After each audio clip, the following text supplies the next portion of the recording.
In this video, we're going to look at how we use Panopto to share Zoom content. So in the earlier video, we were doing a Zoom recording, and we had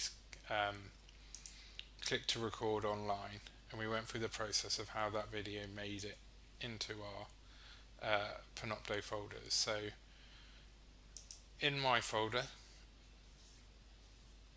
if we have done the process of recording online with Zoom, Zoom creates us a meeting recordings folder, and that's where all our recordings sit.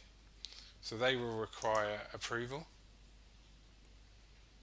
and you can see, for example, I've approved this one. So that's similar to any content that you share with your lecture, any lecture capture or content that you've been sharing to a module folder.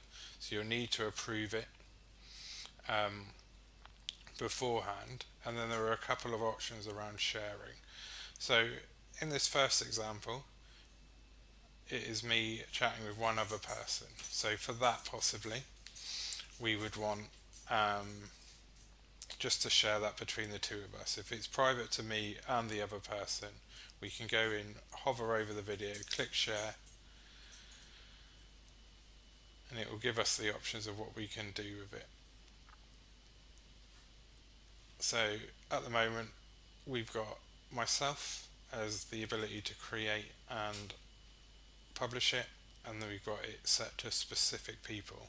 So only the people that appear under here can view that. So if they're all internal to the university, we can find them on the invite people. So we can type their name. So Emma was in the meeting. So if I type Emma Purnell, she's there, and I can click on that to add her that way. I can send her an email saying, hi, did you know this is videos available to watch? Or equally, I can, as she was logged in as herself in the meeting, I can click add meeting participants. I don't need to add myself because I'm already there, and again I can notify via email. At this point as well, once I've saved, if I uncheck the notify via email and save changes, M's added to it as a viewer, and if I share out this link via a separate email, she can view that, or if I copy that into a place that she could see, she will be able to access this. In the next example, I've got a larger group of people, so in the share options there, we can go through again, manually add everyone, or choose the meeting recipients, and you can see that it's found the people there with accounts, but not everyone there had an account, so we can invite those people.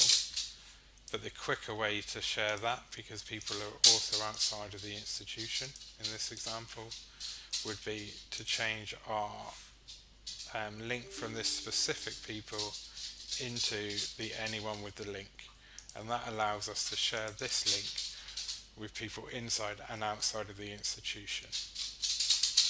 The third example I want to show you is a demo Zoom recording. So this is me demoing how to use Zoom, and I want my entire cohort to see this. So no one else is attending the meeting, but equally only a few people could have attended the meeting, but I need to know that everyone in my cohort, everyone in my class has seen that. So the easiest way to do that would be to hover over, check the box that appears in the top corner of the thumbnail, and you can see along the top copy and move become available. So if I want to keep a copy of it in this folder, I can choose copy, and it will make a copy and move that to the folder I choose. Or if I'm happy to move it out of this folder permanently and into a new folder, I can click move.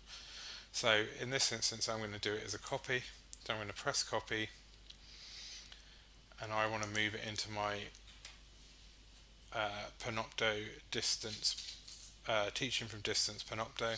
So I can see that on my quick access because I used it earlier, but equally I could type it in here, type in my module code of the video I need it, or the folder I need it to go to, and it will be there. But in this instance, I'm going to click there, and we can see that we've got a blue option to copy, or blue button to copy. We click that, and then we can hover over the folder name and click that, and it will take us into that folder.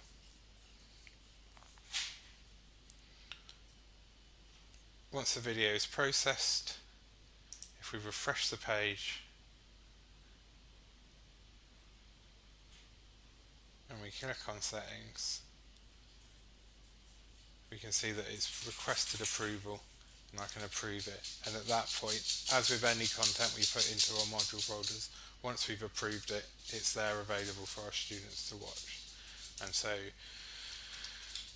if we quickly jump onto our DLE page, so I'm just loading in as a student on the DLE, so you can see I'm LT student 6, and if I go to the teaching from distance Panopto course and I locate my Panopto block, we can see that that demo Zoom recording is there, and if I load it up, it loads into the player.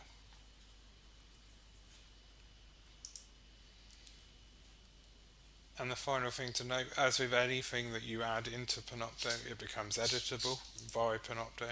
So if we wanted to add any quizzing and add another YouTube video that we maybe discussed in the meeting, that is all available to do through the editor, and we have videos in this playlist based around that.